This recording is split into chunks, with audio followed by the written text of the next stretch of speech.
There we go. All right, welcome everybody. Thanks for joining us this evening. My name is Ryan O'Shea and I'm the president of Boxing BC. This evening we're joined by Evelyn Collado, who is going to be speaking to all of us about considerations for training the female amateur boxer.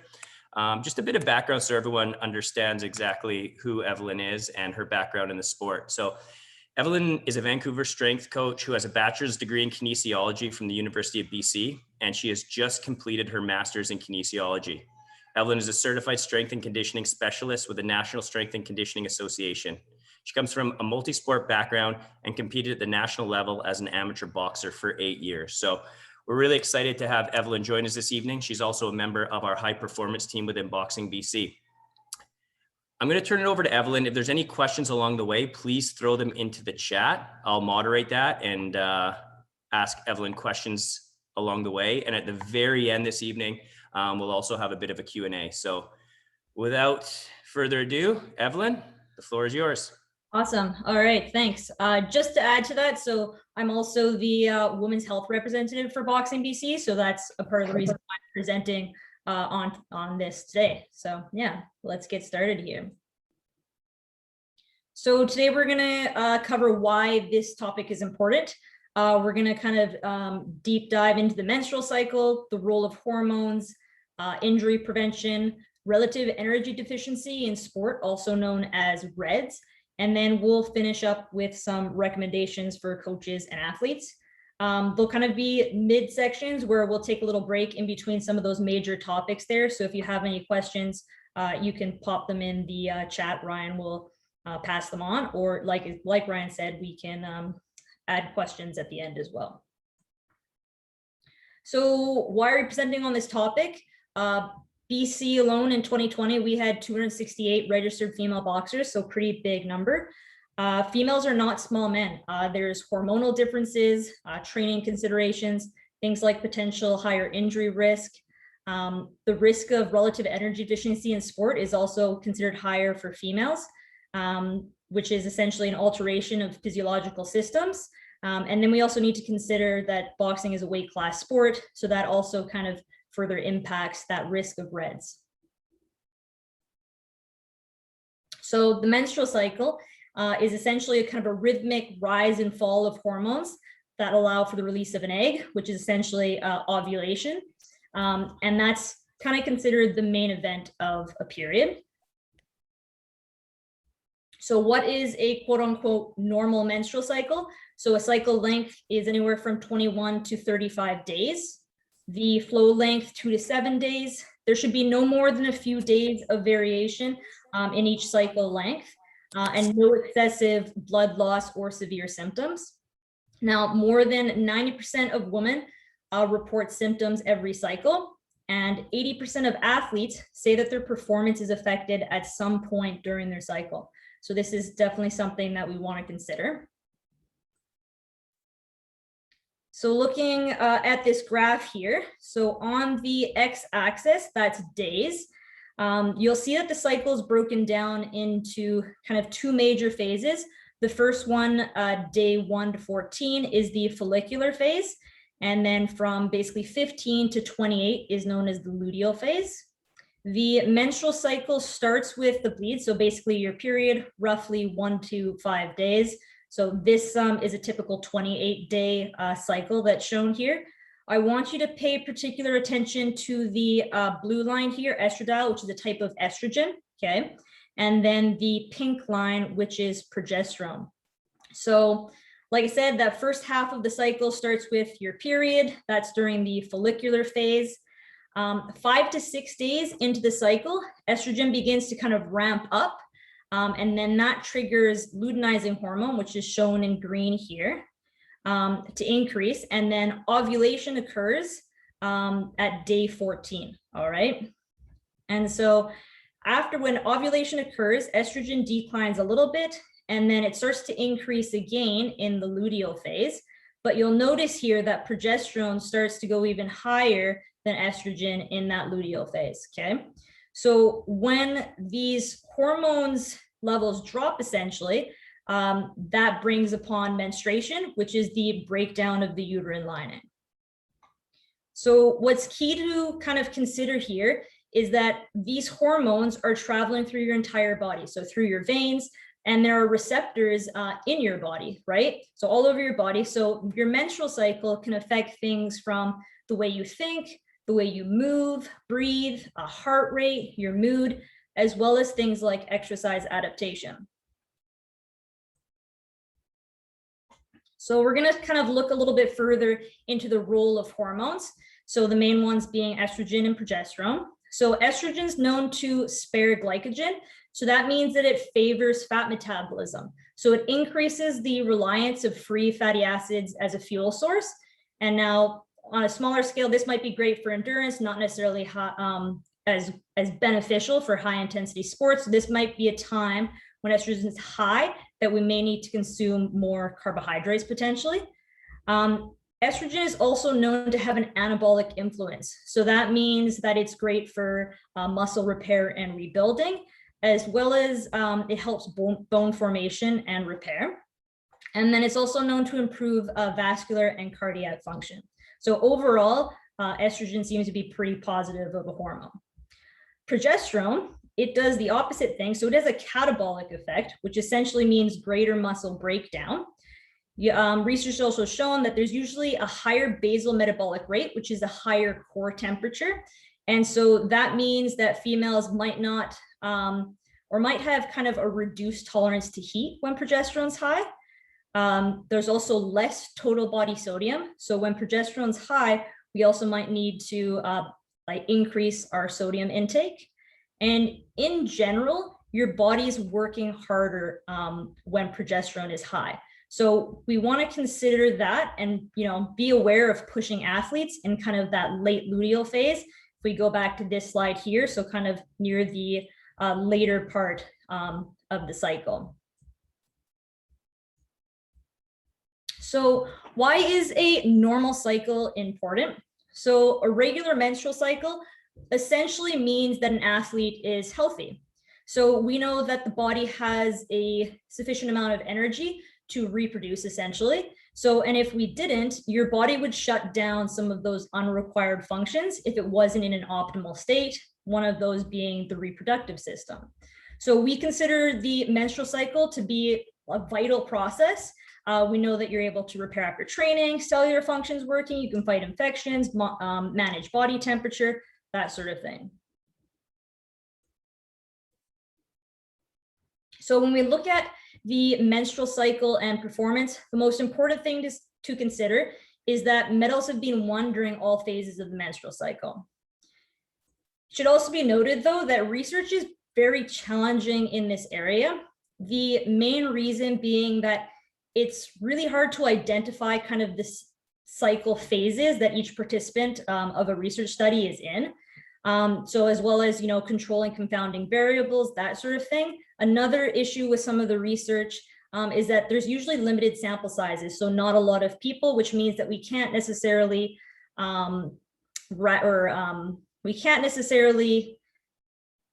provide this research on or make any major claims basically because there's small sample sizes. So that's definitely something that we want to consider. A lot of the research, some of the ones that I'm going to show you from you guys today are all recent research, so all from mainly 2020 studies. So some of the first things that some research has found is that exercise performance might be trivially reduced during the early follicular phase. So that was basically essentially during your period, which makes sense, right? That, athletes aren't as comfortable, they might have cramping, that sort of thing. Another research study showed that exercise performance might be impaired during that mid-luteal phase of the menstrual cycle. So that was when progesterone was really high. And I'll show you on a graph next that kind of depicts this a little bit clearer. And then recently, another study actually showed that adaptation to resistance training actually increased in the later part of the follicular phase. So that was when estrogen was high, which we know is anabolic, which is good for muscle building and repair, that sort of thing. So in general, though, more research is still needed in this area. It's great that these studies are starting to come out. It's awesome. We need more research on women in general. But number one thing is that a personalized approach should be taken, right? Everybody is unique, everyone has different needs, and everybody's body responds differently. So those same areas we'll show here. So during the period, essentially, that was when some research showed that there was a decreased performance. During the later part of the follicular phase, increased adaptation to resistance training, and then decreased again during kind of that mid-luteal phase, and that was when progesterone was really high. So this is just me. This isn't like from a research study. This was me just putting in boxes so you guys can visually kind of get an idea. So we'll briefly touch on hormonal contraception. So there's two main types. Combined estrogen and progesterone, which is usually, think of like the pill, which is actually one of the most common types of hormonal contraception that's used by athletes. It's also the most researched type. There's not a lot of research on some of the other types of hormonal contraception in terms of athletic performance. And then there's progesterone only. And again, that can be a pill or the IUD. There's also some other ones in there as well.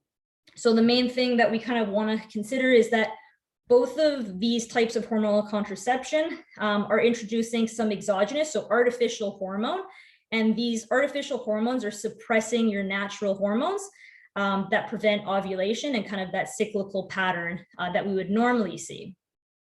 So with any type of hormonal contraception, we need to be aware of the side effects, right? So you want to make sure that you're monitoring for any side effects and flag that for medical attention if needed. Now, in terms of performance, some research has showed that there's a potential slight reduction in performance on the pill. And then the main thing that we want to consider, though, is that we no longer, because especially when you're on the pill, which interestingly enough, you can still get a period, but it's not a real period. It's kind of a withdrawal bleed. So the main concern with being on hormonal birth control is that we just have a little bit less information in terms of that indication of an athlete's health, in terms of REDS, which we'll talk about a little bit further. So nothing wrong with it. Just like I said, we no longer have that piece of information of having a menstrual cycle that shows us that, you know, we're in a healthy state, essentially. So some menstrual cycle take homes. Number one is that it's definitely something that we need to consider, potentially tracking it as well for athletes. Have an open discussion. So if you're a coach who works with athletes, you know, if they're comfortable talking about this, feel free to talk about it. I know it can be an uncomfortable thing to talk about. And then we also need to be aware of those potential times where performance might be reduced. So that early follicular phase and then that mid-luteal phase. And then again, the most important thing is that this approach needs to be individual. So we'll take a little break here. If anybody has any questions, you can pop them in the chat. If not, we'll keep going here. I'll just wait a second here. Yeah, we'll give people a few minutes here. Evelyn, I'm just wondering now, like with your background, you just finished your master's in kinesiology. So when you also performed at a high level, what do you wish in retrospect you knew then that you know now from a health and fitness, strength and conditioning standpoint as a high performance athlete that you can offer advice to people on here? Like I know we have national champions who are on here this evening, other high performance athletes. So can you comment on what you wish you knew back then that you know now? For sure. So we'll get a little bit further into this when we talk about REDS, which is kind of one of the major topics that we're going to talk about. But obviously, like I said, the menstrual cycle, it's not as important, but that wasn't something that was major for me personally. It was more kind of that relative energy deficiency in sport, which we'll get to. So I'll save that and talk about that later. Does that sound all right? Yeah, absolutely. Yep. And I guess just along the way, just remind everyone, if you have questions or comments, please throw them in the chat and I'll just interrupt in between slides and ask Evelyn your questions. Yep, no worries. Awesome. All right. So we're going to delve a little bit here into female athletes and injury. Is there a greater risk? So we're going to kind of zoom in and take a look at the ACL. I'm sure many of you have heard of the ACL or people who have ruptured their ACL before. So it's the anterior cruciate ligament, and it's one of the major stabilizing ligaments in the knee. Now, research has shown that approximately 70% of ACL tears occur from a non-contact injury. So that means that they're theoretically preventable. So the biggest piece here is that research has shown that the risk of ACL injuries in female athletes is 4 to 6 times higher than males during the same sport. So why, might you ask? There's quite a few reasons. We'll go into the main reasons that kind of differentiate female from male here, though. So one of the first reasons is acute angle. So essentially females having wider hips for childbearing, that increases that angle, which is referred to as the Q angle, which again increases your risk of knee valgus. So knee valgus is when your knee kind of collapses inward, which is one of the risk factors for an ACL injury. The second point is there's a hormonal component involved. So your ACL, as well as other ligaments in your body, have estrogen receptors, and estrogen affects the tensile properties of ligaments. It actually makes your ligaments more lax.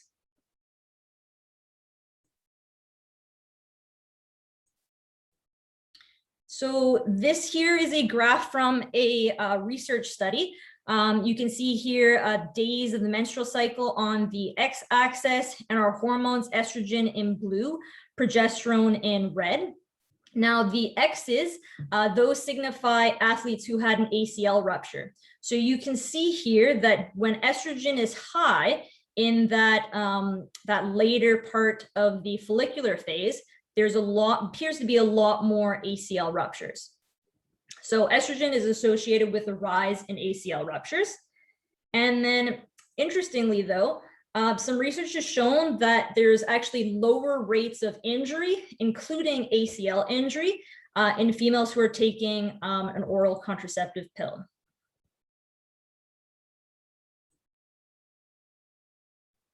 So what are some ACL reduction strategies for females?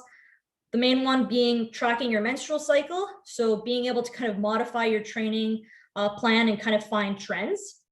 Boxing BC, our high performance group, we actually collect data on a drop test or drop jump test, and that flags athletes who are at greater risk. And then strength training is a huge one. So improving hip strength, your hamstring to quad ratio, core strength and trunk control, and plyometrics. So things like jump landing technique. So in general, there's been other studies other than just on the ACL. That's kind of the big one. But there's been other research that has shown differences in postural stability, as well as shoulder injuries in various phases of the menstrual cycle. In general, though, again, more research is still needed in this area. And then individual monitoring is essential. So we want to be able to track your menstrual cycle. So if you're tracking your menstrual cycle and you see that you're getting injured at certain phases, that's something that we'd want to make note of. Awesome. We'll take a little break here again. If there's any questions about kind of injury, feel free to ask them now, or we'll keep moving on.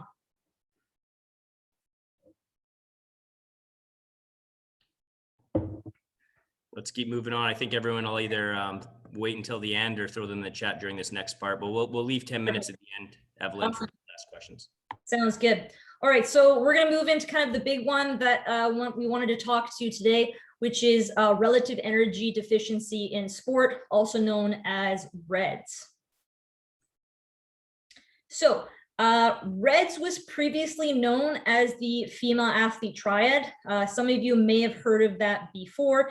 That included kind of low energy, menstrual dysfunction, as well as low bone density.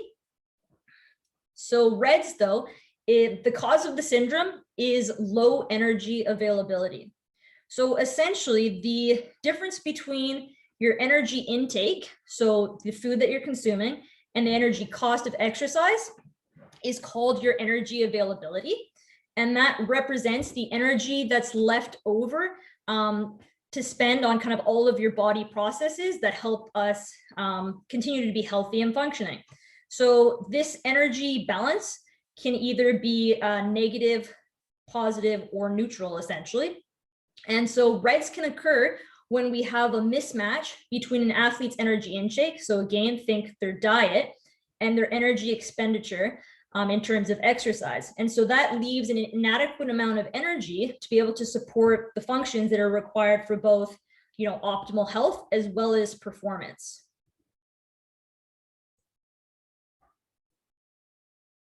So what happens in a negative energy balance? So essentially, stage one, I guess, this isn't like proper terms here, but essentially when energy intake is less than your energy needs, the body starts to burn up some of its energy stores. So think, body fat and muscle to make up for that energy deficit. So in some cases, which this is essentially us cutting weight for a fight, an athlete wants to lose fat, obviously, but spare muscle. And this can be achieved with obviously a careful nutrition plan that has a really slow rate of loss, all right? So this situation obviously can't go on indefinitely. The body will begin to use kind of a second tactic to kind of bridge that energy mismatch. And that's often associated with a more dramatic energy deficit, which is essentially a greater problem. So now your body senses that there's not enough energy coming in to meet all of its requirements, for growth, health, and exercise. So you might become more tired. Your performance might start to decline, that sort of thing. And then in stage 3, your body tries to compensate essentially by shutting down some of the functions that are considered less critical for immediate health or well-being. So those being your menstrual function, bone health, protein synthesis, immune function. So essentially it's trying to reduce that, or reduce its energy expenditure and close that energy gap. And so at this point, the situation is now called REDS. So what are the typical causes of low energy availability, which, like I said, is the main thing that causes REDS? So the main thing is an inability to meet the energy demands of high volume training or competition. Now, it should be noted, though, that this can also be unintentional. So maybe the athlete's just not aware of their increased caloric needs, right? You up your training volume and they're not aware that they actually need to eat more as well. Another thing could be, depending on who your athletes are, if they're student athletes or if they work and have a career, you can have a busy schedule and just poor preparation or poor food prep. And then another kind of interesting one is you might be eating very healthy foods, which are actually lacking caloric density. So obviously this can also be intentional. So things such as disordered eating and eating disorders. So things like compulsively under eating or over exercising to lose weight essentially. And then the other one, again, over enthusiastic weight loss strategies. So kind of not understanding the principles of a healthy approach to lose body mass or fat. So we're going to go over some of the health consequences. So you can kind of see here, this was termed the female athlete triad, which, like I said, that was before we termed REDS, which is much broader. It should also be noted that REDS doesn't just occur in females, it can also occur in males, all right? So make sure that you keep that in mind as well. So some of the main things we've already kind of discussed, obviously, menstrual irregularities can occur with REDS is a big one. Bone health is another one, right? That low energy availability basically contributes to impaired bone health. So things like stress fractures, that sort of thing. Endocrine, so hormonal changes can occur to conserve energy for more important bodily functions. Hematological, so think like iron, which we know is essential for the production of blood cells, but also for its carrying capacity of oxygen, and that's really important for sport. So our female athletes should be supplementing with iron. Growth and development, if we notice that that's being stunted in some of our younger adolescent athletes. Physiological is another one, so mild depression, decreased ability to manage stress, You'll see though that psychological is two ways. So the consequences can either precede REDS or it can be the result of REDS. That's why it's got a two-way arrow compared to the other ones. So, and then just some other ones, obviously cardiovascular function can be affected, gastrointestinal, things like constipation, and then immunological, so your increased likelihood of illness. So other than health, obviously, REDS also impacts performance in a lot of ways, right? Decreased training response, impaired judgment, decreased muscle strength, depression, many things can be influenced here in terms of performance. So we want to make sure that we're preventing REDS. So all of this is kind of compounded by the fact that boxing is a weight class sport, which means that, again, it's a high risk sport for REDS. So any type of weight sensitive sports are considered high risk for REDS. So the risk of cutting weight for female boxers. So research has shown that there's an increased prevalence of low bone mass, as well as menstrual irregularity, being as high as 69% in weight sensitive sports, compared to in controls that were as low as, anywhere from 3 to 25% in control groups. And then the other one is there's a higher prevalence of disordered eating and eating disorders in female athletes, as high as 30% in weight class sports, which is quite high. So all of these things together, low bone mass, menstrual irregularity, as well as disordered eating, lead to potentially an increased risk of musculoskeletal injuries, as well as REDS. So what are some certain conditions that may be considered kind of red flags for REDS if you see them? So things like disordered eating, eating disorders, weight loss, which, that's kind of a hard one for boxing, but lack of normal growth and development, amenorrhea, so that's lack of menses or lack of your irregular period for 3 months and over, reoccurrent injuries and illness, decreased or variable performance, and then mood changes. So the challenge with REDS is that many of the symptoms appear over a pretty long period of time and are quite subtle in their buildup. So it's important that we're able to kind of spot warning signs as early as possible if we want to maintain and improve performance, as well as prevent any long-term health consequences. So in a female athlete's annual health check, there should be 3 key areas that are focused on with regards to potential REDS symptoms. So the first one is we should have an injury history. So a record of sports injuries with particular attention that's paid to stress fractures, as well as menstrual history. So we want to get an overview of which starts at the onset of menses and then charts any irregularities in your cycle. And then nutrition and weight history, right? So obviously kind of recording weight shouldn't be an issue, especially with a sport like boxing.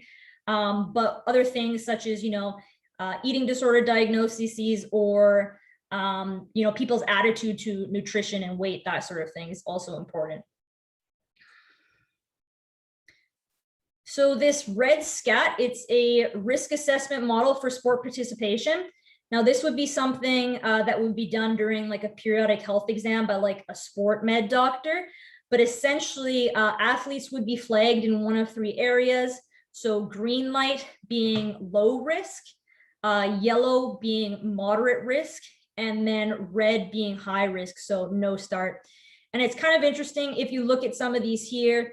The low risk kind of makes sense, healthy bone mass or bone mineral density, healthy eating habits.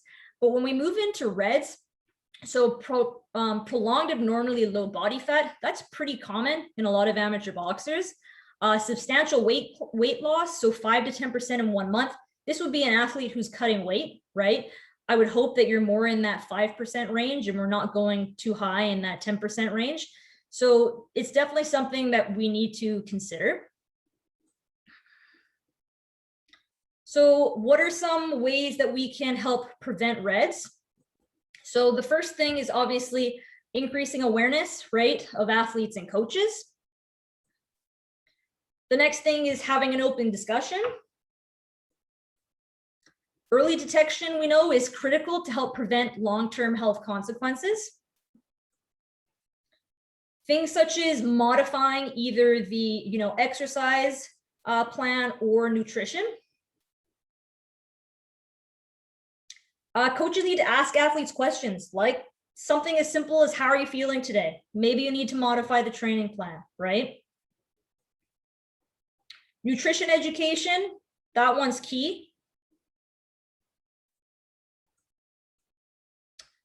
We might need to reduce or stop training depending on the severity of the energy deficit. And then what else here? Bone building nutrients. So things such as vitamin D and calcium, also important. And then, as we mentioned already, we need to be aware of the effect of hormonal contraceptives. Like I said, it's essentially masking normal menstruation, as well as, and things like bone loss may continue if that energy deficit is not corrected. Evelyn, we have a really good question, and I'm not sure if there's been any academic research or anything done in this area, but it's the question is, does REDS increase the risk of concussions? That is a very good question. I'm not sure, to be honest. Yeah. I don't know if Seth, I know he's done a bit of research on concussion, if he's heard anything about that, but yeah. Seth, maybe I'll let you come off mute for a quick second. Yeah. And I mean, I'm not sure there is a lot of research, but what if you could, give us your thoughts on this? Yeah, I'm not aware of any direct research. By the way, my name is Seth, Director of High Performance here at Boxing BC. I'm not aware of any direct research that has kind of covered connecting REDS to concussion. But if we break down what's going to cause a concussion, dehydration is going to play a role in it, and super rehydration, which we may not see and probably won't see in a REDS situation. That's more kind of just general weight cutting. But beyond that, if we're in a calorie deficit for long periods of time, we do know that it affects psychological and basic cognitive function. So if you're thinking slower and your head's not where it should be, you're less likely to see the punch that's going to hurt you. And we do know that not seeing the strikes incoming are what leads to concussions. If we can see a strike coming in, we can brace, we can take that strike and have a lot less issues. So I would say that just off the top of my head, there's going to be a connection, particularly if you're in that really red zone of REDS. But in general, nothing directly relating the two that I know of. Awesome. Thanks, Seth. No problem. Any other questions, Ryan? Not at this time. Cool. All right. Good question. So how is REDS treated? So the first thing is that we would address the low energy availability. So a sports dietitian may work out a nutrition plan that's tailored specifically to the athlete. Then obviously likely weight gain as well as energy expenditure. That'll be taken a look at. So treatment may involve weight gain, an increase in caloric intake, or a decrease in exercise energy expenditure. Changes would usually be gradual, and they would start with about a 20% increase in caloric intake, is what research shows is a good place to begin. And then we would want to address eating disorders. So the treatment for disordered eating or eating disorders involves a multidisciplinary team. So think medical, dietary, as well as mental health support. It should be noted here that athlete resistance to treatment generally increases with severity. And like I said already, treatment should be provided by a mental health professional who's experienced in treating eating problems in athletes. And I just have this link up here. Kelty Eating Disorders, that's a provincial resource here in BC that can help support people of all ages with eating disorders or eating disorder concerns. So let's move on to our recap here. So the most important thing is educate ourselves on these topics, right? You guys are all here today watching, which is awesome, or listening to the video here. There's other resources here that I'll link for you guys where you can learn a bit more on your own as well. The next big piece is asking questions, right? So talk to your athletes if they're comfortable, of course. Do they know what kind of normal is in terms of their menstrual cycle, that sort of thing?